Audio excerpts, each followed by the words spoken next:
सही बात। अब बताओ ना, पहले भी तो थे, ऐसे तो है नहीं कि ये बिल आने के बाद ही आंदोलन जीवियों का जन्म हुआ। ये तो 1947 से पहले भी है ना। कह रहे हैं ये जो आंदोलन जीवी है ये आंदोलन तो करते तो है नहीं, लेकिन जहाँ होता है वहाँ पहुँच जाते हैं, या तो पीछे कैसे या फिर फ्रंट में आके। क्यों भैया, ये जो हमारे राकेश टिकैत बाबा, क्या उन बाबा ने नहीं, हमारे महेंद्र टिकैत बाबा नहीं करते थे आंदोलन?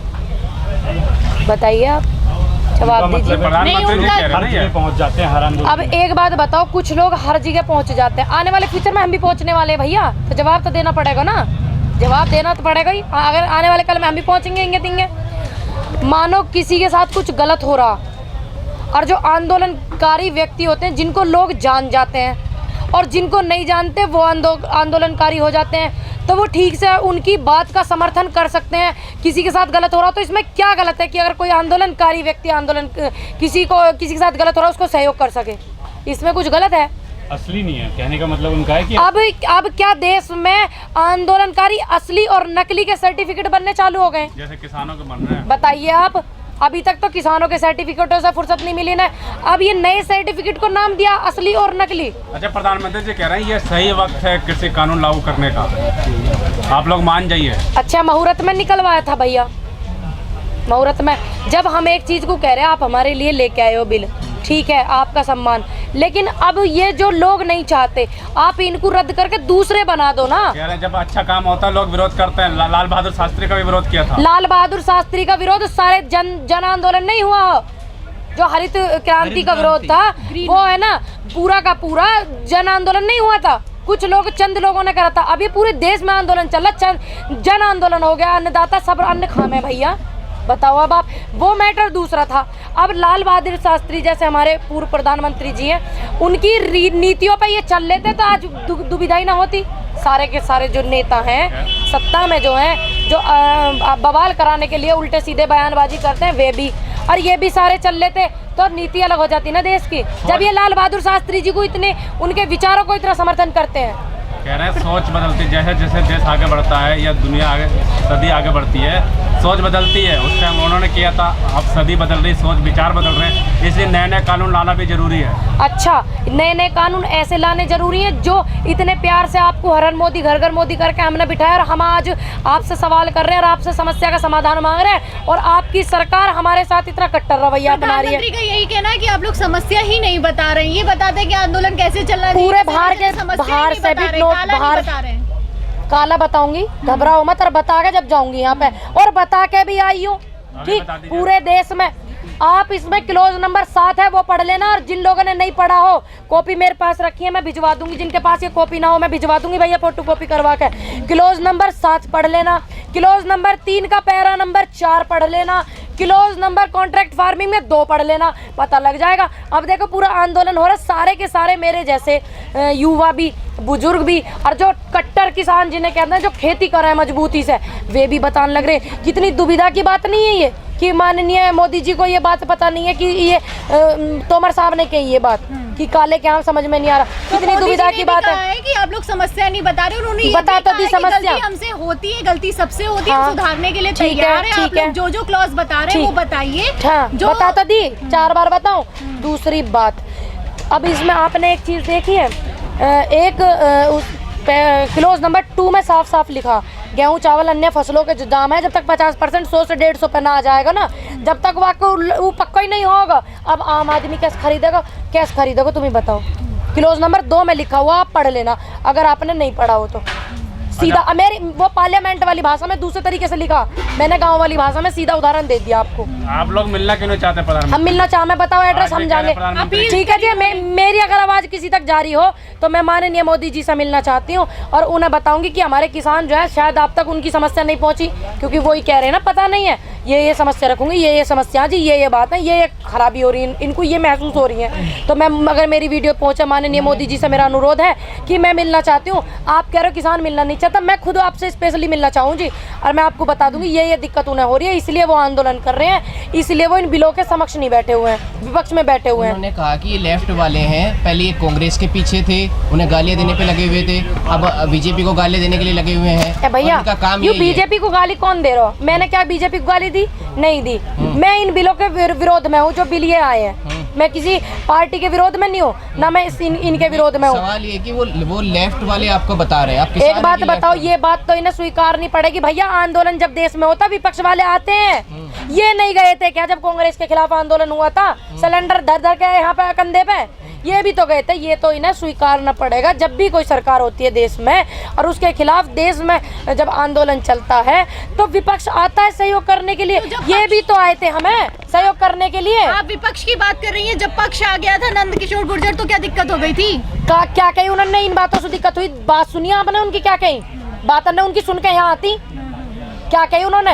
उन्होंने ये उन्होंने कहा था आतंकवादी है, जूतों से खदेड़ेंगे। इनकी क्या हिम्मत है, देश के अन्नदाता को जूते से खदेड़ देंगे? इनकी हिम्मत है ये खदेड़ देंगे जूते से? नंद किशोर गुर्जर जी में इतनी ताकतवर है और आज तक उन्होंने पार्टी वालों ने उन्हें बर्खास्त नहीं करा पार्टी से। भाई दल तो कोई बुरा नहीं होता, व्यक्ति बुरे होते हैं। हम कब कह रहे हैं तुम्हारी पार्टी बीजेपी बुरी है? हम तो ऐसे ऐसे व्यक्तियों को तुम आ रहे हैं ये निकल निकल के, तुम्हें भी तो पता चलना चाहिए कि इनके शब्द कैसे हैं। माननीय मोदी जी कहते हैं किसानों से मिलना चाहता हूँ, समस्या का समाधान करना चाहता हूँ, और इनकी पार्टी के एमएलए हमें जूतों से खदेड़ने की बात करें। कृषि प्रधान देश में किसानों को जूतों से खदेड़ने की बात करें।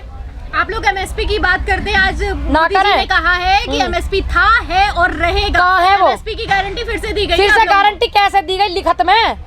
लिखत में क्या ये बताओ? मोदी प्रधानमंत्री के शब्दों का कोई मूल्य नहीं। प्रधानमंत्री जी के उन शब्दों को भी तो लाभ निकाल के माननीय मोदी जी ने ये बात कही थी, हर साल 2 करोड़ युवाओं को नौकरी मिलेगी। भाई शब्दों में तो ये भी कहा था उन्होंने 2 करोड़ नौकरी मिलेंगी, 15-15 लाख खाते मांगे। ये भी तो कहा मोदी जी ने, ये भी तो कहा था मोदी जी ने कि देश में विकास होगा। मोदी जी ने ये भी तो कहा था कि देश का अन्नदाता मेरा भगवान है। आप लोग तो विकास रोक रहे हैं, विकास कर रहे हैं, आप लोग रोक रहे हैं। मोदी जी ने ये भी आय दोगुनी कर रहे हैं। कहने की बात छोड़ो, कहने को तो भी कहीं 15 लाख आएंगे आए तुम्हारे खाते में। वो कह रहे हैं विकास रोक रहे हैं। काय को रोकते हैं विकास? जब आप मोदी जी करेंगे खेती या तोमर साहब करेंगे खेती? कौन करे खेती? किसान करेंगे ये। तो इनसे लो ना सलाह भाई कि कौन से बिल लाने, बिल तो वे लाने 2 करोड़ पद दो युवाओं को, महिलाओं को बिल्कुल मजबूत करो, जो विरोध करो उन लोगों का जो इनके बलात्कार करते हैं। ऐसा कानून लाए हैं कि किसान ना उत्तर प्रदेश से जहाज से ले जाकर महाराष्ट्र में फल सब्जी बेचेगा। हाँ, जैसे जहाज में बैठ के उन्होंने फसल काटी थी माननीय सांसद मथुरा हेमा मालिनी जी ने, ऐसे ही तो करवाना चाह रहे हैं। नहीं बैठना चाहता जब मैं तो कहता थी आज तक इस देश में इनकी पार्टी को 7 साल हो गए। क्या सांसद जी जो माननीय मथुरा से हमारी हेमा मालिनी जी, क्या उनके सिवा कोई देश में ऐसा किसान है 7 साल के अंदर इन्होंने पैदा करा? अब कानून ला दिया ना। अब कर कानून से पहले उन्होंने फसल काटी है। क्या इन्होंने ऐसा किसान पैदा करा देश में? बताओ, जो हेलीकॉप्टर से आके फसल काट के जामे। आज का है ना प्रधानमंत्री जी ने कि हम ऐसा फसल, आज का ये तो 7 साल से ही कह रहे हैं किसानों को ऐसा करेंगे वैसा करेंगे। आज का ही आप तो लेट हो गए। आप निकाल के देखो, फिर ये कहो आपकी आज फिर कहा है, ये मत कहो कि आज कहा है। तभी कानून लाए लॉकडाउन में। हाँ, लॉकडाउन में कानून लेकर आए हैं, लॉकडाउन में मानते हैं कानून लेकर आए। लॉकडाउन में तो हवाई जहाज खरीदे जा रहे हैं। ये मजदूर सड़कों पे जो बिहार के लोग थे और भी जो मजदूर थे वो सड़कों पे रो रो के झीक झीक के जा रहे थे और ये नए नए हेलीकॉप्टर हवाई जहाज ला रहे थे। बिहार में सबसे ज्यादा IPS PCS अधिकारी निकलते हैं। ये बिहार की दुर्दशा थी लॉकडाउन में भैया। जहाज तो 2 महीना बाद भी आ जाता। मोदी जी ने कहा है कि 4 हेक्टेयर से पहले मेरी बात का जवाब नहीं दिया आपने। क्या सवाल है? ये सवाल है मेरा, ये जहाज तो बाद में भी आ जाता है, या बात है भी तो तुम क्या हो उनसे? अब तुम कह रही हो माननीय मोदी जी के शब्दों का कोई मोल नहीं। मोल समझते हैं हम, तभी तो हम उनसे अपनी परेशानी रख रहे हैं, समाधान वो निकालें ये उनसे कह रहे हैं। अब उनकी तरह थोड़ी कर रहे हैं। कह तो रहे मोदी है तो मौका ले लो। आज कहा है उन्होंने मोदी है तो मौका ले लो, वरना तो आंदोलन नहीं कर सकते थे आप लोग। अच्छा, क्यों देश में पहले आंदोलन ना हुए? कांग्रेस के खिलाफ आंदोलन नहीं हुआ था जब इनकी सरकार नहीं थी, जब भी तो इनकी सरकार बाद में आई। क्या जब बीजेपी सरकार होगी जब हम आंदोलन कर सके? हमारा अधिकार हमसे कौन सी सरकार छीनेगी? हमारा अधिकार कौन सी सरकार छीनेगी? कांग्रेस के जमाने में आंदोलन नहीं करे। आप अपने अधिकारों की बात करती है। मोदी जी ने कहा है कि 4 हेक्टेयर से कम जमीन है, जो 12 करोड़ किसान है उनको कोई दिक्कत नहीं, ये सब बड़े किसान। मेरे जमीन लिखड़वा के देखे फरद पे तनक सी लिखड़ेगी, ज्यादा नाम है इन नाम पे जमीन। तो वही तो वो कह रहे हैं कि इनको कोई दिक्कत नहीं है। क्यों दिक्कत है मुझे? तो भैया मेरा पैरा नंबर बताए, उन्हें पढ़ो ना, आप भी पढ़ो। जो दिक्कत इन लोगों की, मेरी दिक्कत नहीं स्पेशल, जो इन लोगों की छोटे किसानों की जो बताते हैं ये इन्हीं की दिक्कत है। मैं बता तो रही हूँ, वो पैरा नंबर जो मैंने बताए आप भी पढ़ लेना। लेकिन आज के संबोधन के बाद भी, और उसमें पार्लियामेंट वाली भाषा में लिखे हुए हैं। मैंने उनका गाँव वाली भाषा में सीधा वो कर दी। लेकिन मैम आज की जो जैसे प्रधानमंत्री ने बोला है, लगता नहीं है कि कानून वो वापस लेंगे, क्योंकि जिस तरीके से फायदे बताए लगता नहीं क्या होगा। हमने भी तो नुकसान बताए भैया, माननीय मोदी जी आ गए तो खेती करने वाले हैं सरकार में है, साफ तौर पे नहीं लेंगे वापस, वो से आपके पास फोन आया, आज बोला है ना। आप ये कारण बता दीजिए, चलिए हम अपने देश के अन्नदाता को समझाने की कोशिश करेंगे पूरा का पूरा। वो कारण बता दो जिससे आप ये कानून वापस नहीं लेंगे, चाहे देश इधर से उधर हो जाओ, चाहे हमारे देश का किसान मर जाओ, कितना ही नुकसान हो जाओ देश का, आपने बिल्कुल ठप्पा लगा दिया कि वापस नहीं लेंगे। वो कंपनी का नाम बता दो किसके कहने पे आप कह रहे हो, वो व्यक्ति का नाम बता दो किसके कहने पे आप कह रहे हो। विकास के लिए, किसानों विकास है, कोई है व्यक्ति विकास? उन्होंने कहा है कि आज तक कोई कानून वापस नहीं हुआ, संशोधन तो हो जाएगा। भैया आज तक कानून वापस नहीं हुआ, ये कौन सा अड़ियल रवा, ये तो नाक वाली बात कर रहे हैं। जिस दिन त्याग वाली बात करेंगे, समाधान निकालने वाली बात करेंगे, एक दिन में समाधान निकल जाएगा। तो आप ही लोग समाधान निकाल लीजिए। हमने बनाए कानून भाई, हमने बता दिया हमें यूं परेशानी ना रद्द करो, हम तो समस्या लेकर आए। हमने एक राजा को चुना अपने देश में, ठीक, हमने एक राजा को अपने देश में चुना, एक व्यक्ति हमारे माननीय मोदी जी को देश में चुना। भाई हम तो समस्या यूं हमारी यूं लेकर आए, आप इसका समाधान ऐसे करो। वे हम उनसे कह रहे हैं ऐसे करो, वे हमें उल्टी धक्का बता रहे हैं।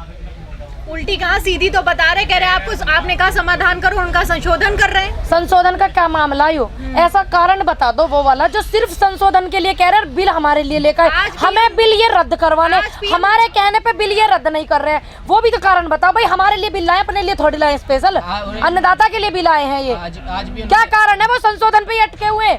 भाई हम तो इन्हें रद्द करवाना चाह रहे हैं, देश का अन्नदाता इन्हें रद्द करवाना चाह रहा। ये कारण तो बता दे मैं कि क्या कारण है जो संशोधन ही कह रहे हैं। लास्ट में बताइए, अगर जिस तरह से रवैया है लास्ट में क्या होगा, अगर सरकार का रवैया जिस तरीके से आ रहा है कि वापस नहीं लेंगे, तो अगला मोड़ या कदम क्या उठा सकते हैं आप? क्या उठा सकते हैं? आंदोलनकारी हैं, अहिंसावादी व्यक्ति हैं, उस देश में वास करते हैं जहाँ संस्कृति का वास होता है, आंदोलन करते रहेंगे। ये अधिकार हमारा कौन छीनने वाला है, ये बता दो आप। कोई छीन सकता है क्या ये अधिकार? आंदोलन करेंगे, आराम से आंदोलन कर रहे हैं भैया, सभ्यता से। इनका जो अड़ियल रवैया है, जो ये प्रशासन से हमारे को डिस्टर्ब करवा रहे हैं, प्रशासन को ये डिस्टर्ब कर रहे हैं, ठीक। कितने लोग मेरे बुजुर्ग ये कह रहे हैं मैं अपनों पे लाठी नहीं चलाऊंगा, वीडियो देखी है ना आपने। ये जो वो अड़ियल रवैया हमारे साथ अपनाना चाह रहे हैं, ये क्यों अपनाना चाह रहे हैं? इनसे भी कल इंटरव्यू लेके आना आप। मेरा एक आखिरी सवाल आपकी बात पे, आप कह रहे हैं कि हम आंदोलन कर रहे हैं, उन्होंने कहा कि आप आंदोलन कर रहे हैं, आपका अधिकार है, आंदोलन करिए, ठीक है, लेकिन आपने बरगला के बुजुर्गों को क्यों बिठा रखा है आंदोलन में? एक आध बुजुर्ग के आगे ये माइक लगाकर अपना ये सिस्टम लगा के देखना, अगर एक बुजुर्ग भी आपके साथ चला जाए और वो ये कह देवे कि इन्होंने बरकरार रखा, आप देखना ना, ये लाइव देखो आप। भाई बुजुर्गों के आधार पे हम जैसे युवा चलते हैं, उनके आशीर्वाद से हम जैसे युवा चलते हैं, उनकी सीख से हम चलते हैं। हमें अधिकार नहीं अपने बुजुर्गों के सामने कि हम उनके आगे एडवांस बोलें। हमारे बुजुर्ग हमें निर्देश देते हैं, ना कि हम अपने बुजुर्गों पर अपना अधिकार जमाते हैं, क्योंकि हमारा जो कद है अपने बुजुर्गों का आगे छोटा है, और देश के प्रधानमंत्री जी का कद इस जनता के आगे छोटा है। वो अपनी बात हमारे ऊपर थोप रहे हैं, हम अपनी बात उनसे मनवाने आए। भैया हमारा कद उनके आगे बढ़ा, ऐसे ही हमारे बुजुर्गों का कद हमारे आगे बढ़ा, हमारा नहीं है बढ़ा।